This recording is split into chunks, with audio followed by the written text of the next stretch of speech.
It's too difficult to get along with relatives, isn't it? Hey guys, I'm the strongest ethnic Japanese. The other day, I went to the countryside for a Buddhist memorial service. Damn far.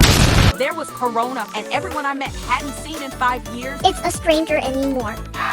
Jap, the shy boy whose relationship is initialized after 2 years of not seeing each other, and the dialect is so strong that I can't understand it at all. Help. But everyone is really kind. They ask me a lot of questions, even though I only show up once in a while. They give me a lot of delicious food. I said, "Thank you." and I'm disappointed at my lack of ability to comment. This isn't right. Got to be brave, mate. Do you usually eat well, man? Jap, who asked some unfamiliar questions. I haven't spoken in a long time, so my voice didn't come out at all. Lion Job Self Life Channel